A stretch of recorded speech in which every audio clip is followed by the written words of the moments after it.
जी, बिस्मिल्लाहिर्रहमानिर्रहीम। आज का जो हमारा चैप्टर है वो चैप्टर ये आपके सामने है, chapter 51 the atomic structure of hydrogen atom. आज जो हमने जिसको डिस्कस करना है वो हाइड्रोजन एटम का एटॉमिक स्ट्रक्चर जो है ये हम चैप्टर स्टार्ट कर रहे हैं। लास्ट वाला चैप्टर जो था वो हमारा वहाँ पर एंड हो गया था पोटेंशियल स्टेप पर। तो इसमें सबसे पहला जो आपका आर्टिकल है वो है बोहर थ्योरी। बोहर थ्योरी क्या है? देखें, सबसे पहले जो मॉडल दिया था ना एक्चुअली वो एक एटॉमिक स्टेबिलिटी का इशू था कि एटम जो होता है वो स्टेबल क्यों नहीं होता। उसके फर्स्ट जो मॉडल दिया था वो रदरफोर्ड ने दिया था। अब रदरफोर्ड कहता क्या था? रदरफोर्ड मॉडल ये कहता था कि इलेक्ट्रॉन्स जो हैं वो न्यूक्लियस के अराउंड रिवॉल्व कर रहे हैं। इलेक्ट्रॉन्स न्यूक्लियस के अराउंड जब सर्कुलर ऑर्बिट्स में रिवॉल्व कर रहे हैं तो वो अपनी एनर्जी जो है वो लूज करते जाते होते हैं। इलेक्ट्रॉन जैसे जैसे मतलब रिवॉल्व करते हैं around the nucleus in the circular orbit, तो वो अपनी एनर्जी लूज करते हैं। तो उन्हें इलेक्ट्रॉन को न्यूक्लियस के अंदर गिर जाना चाहिए, यानी एटम जो है उसके एक स्टेबल स्ट्रक्चर रदरफोर्ड ने नहीं दिया था। एटॉमिक स्ट्रक्चर जो था वो उसको एक्सप्लेन नहीं कर सका था। तो इसको फिर ओवरकम किसने किया था? वो नील बोहर या बोहर थ्योरी ने आके किया था। इस प्रॉब्लम को रिजॉल्व जिसने किया था वो बोहर थ्योरी थी।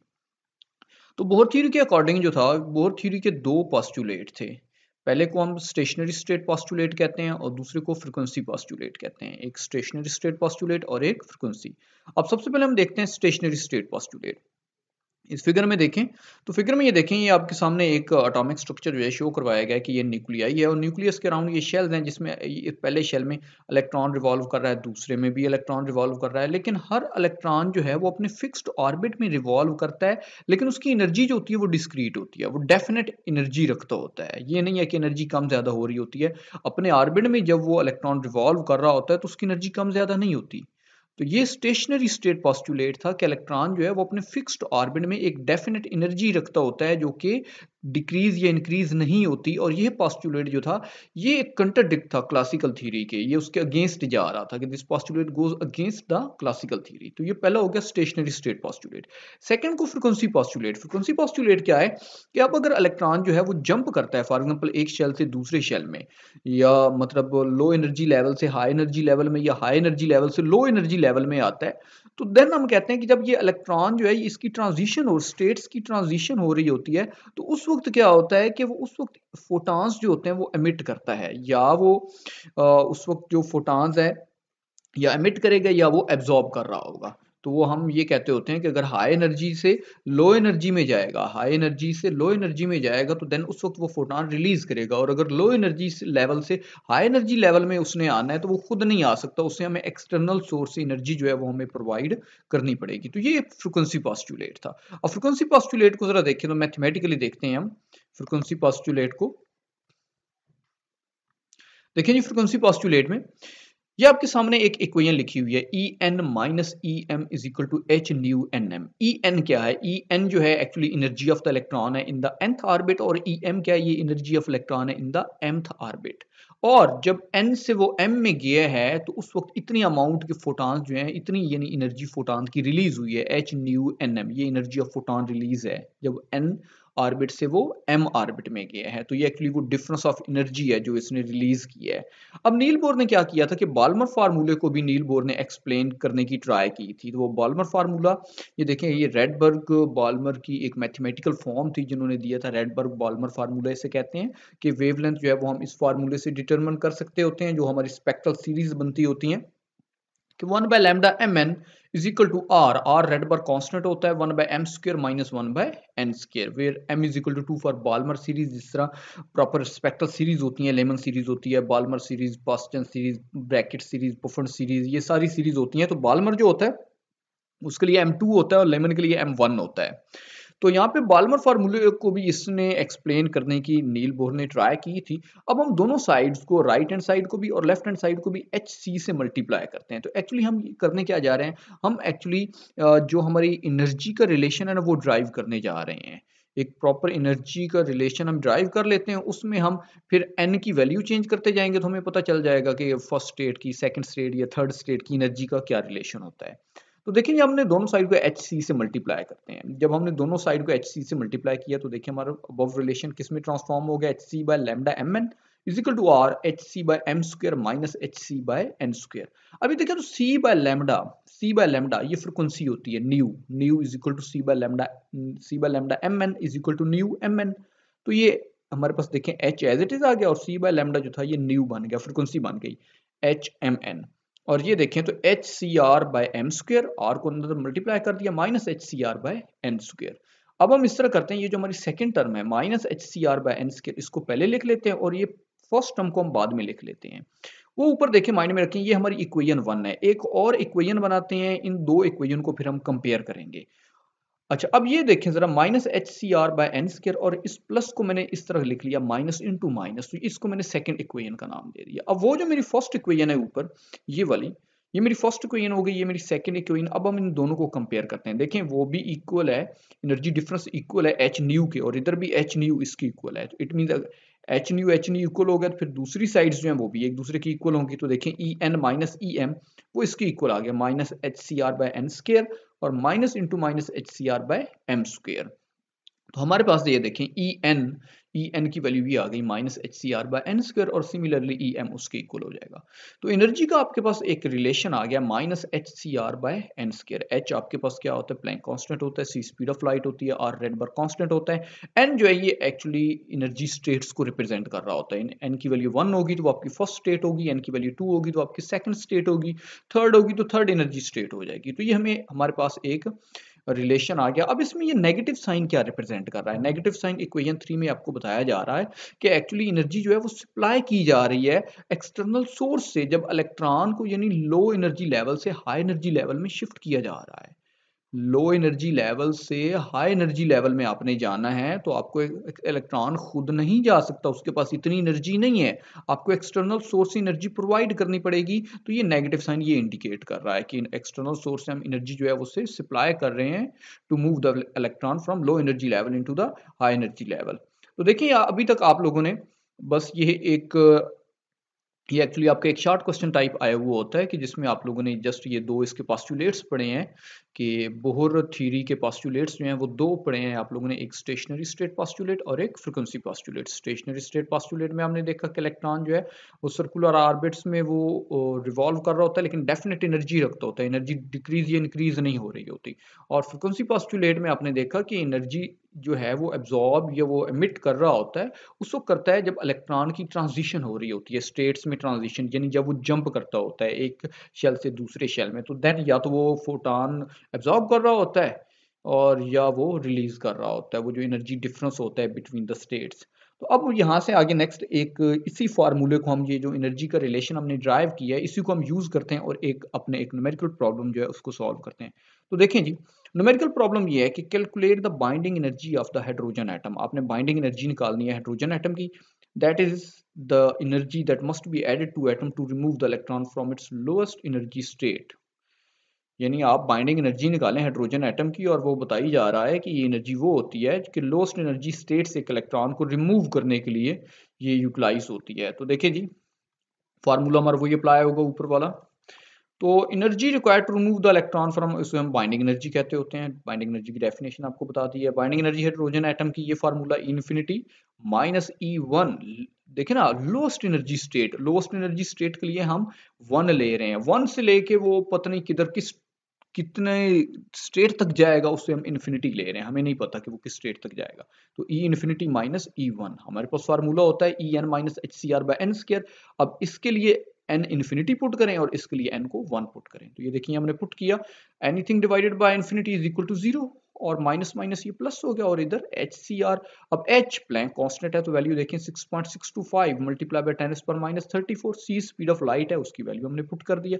आर रेडबर्ग कांस्टेंट होता है, रेडबर्ग कांस्टेंट की भी फिक्स वैल्यू होती है 1.0974 मल्टीप्लाई बाय 10⁻7। तो ये सारे आपने देखें इनको मल्टीप्लाई किया और ये जो प्रीफिक्स वाली टर्म्स थी उनको भी आपस में ऐड किया तो हमारे पास यहाँ तक बना। और एनर्जी का स्टैंडर्ड यूनिट जो होता है ऐसा यूनिट वो क्या होता है, वो जाउल। अब आपने इसको इलेक्ट्रॉन वोल्ट में कन्वर्ट करना है तो आप क्या करेंगे, इलेक्ट्रॉन के चार्ज से उसे डिवाइड कर देंगे। तो देखें कि हमारे पास बाइंडिंग एनर्जी जो है वो 13.6 इलेक्ट्रॉन वोल्ट आ चुकी है। तो ये आपका एक फर्स्ट सैंपल प्रॉब्लम हो गया। इसी तरह आप यहाँ पे एक और देखते हैं सैंपल प्रॉब्लम, तो वो जरा देखिएगा। इसमें कहा जा रहा है कि what is the wavelength of the least energetic photon. आपने वेवलेंथ निकालनी है। दो पार्ट हैं इस न्यूमेरिकल में, एक ए पार्ट एक बी पार्ट। पहले पार्ट में आपको कहता है कि आप लीस्ट एनर्जेटिक फोटॉन की वेवलेंथ डिटरमिन करें और वो भी बाल्मर स्पेक्ट्रम में। बाल्मर स्पेक्ट्रम में तो देखिएगा जरा, बाल्मर के लिए आपको पता है एम की वैल्यू कितनी होती है, 2 होती है बाल्मर के लिए। तो वेवलेंथ निकालने का फार्मूला ये देखिए, बाल्मर ने दिया हुआ है ये वाला, रेडबर्ग वाला, रेडबर्ग बाल्मर फार्मूला इसे कहते हैं। 1 by lambda is equal to 1 r 1 by m square minus 1 by n square। r Rydberg constant की फिक्स वैल्यू इतनी होती है, माइंड में रखें 1.097 मल्टीप्लाई बाय 10⁻⁷। और m आपको पता है इस वक्त बॉल्मर है तो m की वैल्यू कितनी होगी, 2 होगी। और लीस्ट फाइंड करना है, लीस्ट एनर्जेटिक। लीस्ट एनर्जेटिक का मतलब होता है कि उससे जो m की वैल्यू हो ना, उससे एक नेक्स्ट वैल्यू लेनी होती है 3। और अगर मैक्सिमम आप ये तो है ना लीस्ट मिनिमम, और अगर मैक्सिमम निकाल, मैक्सिमम के लिए n को इन्फिनिटी पुट किया जाता होता है, मैक्सिमम के लिए n को इन्फिनिटी, बट मिनिमम के लिए उससे एक नेक्स्ट स्टेप एक इंक्रीज कर दिया जाता है। m2 है तो नेक्स्ट स्टेप 3 आ गया, तो वो लीस्ट को शो करेगा।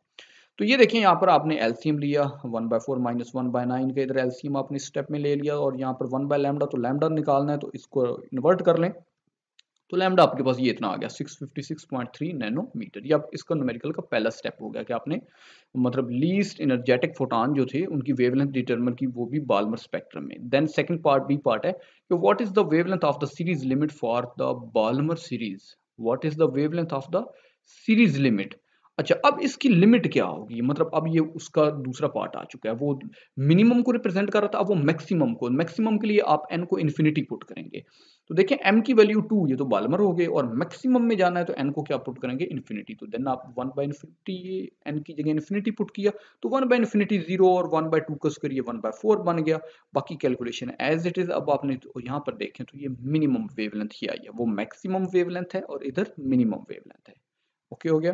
तो ये यहाँ तक आपके सामने हो गया, क्योंकि आप खुद देखें एक्चुअली लैम्डा जो है ये 1 बाय लैम्डा और 1 by N, N infinity put किया है तो लैम्डा मिनिमम आया है, एन की मिनिमम वैल्यू पुट करेंगे तो लैम्डा मैक्सिमम आएगा। ये इस तरह का एक रिलेशन चल रहा था। तो अभी तक देखें, अभी तक आप लोगों ने पोस्टुलेट्स कवर किए हैं और 2 सैंपल प्रॉब्लम इसके कवर किए हैं।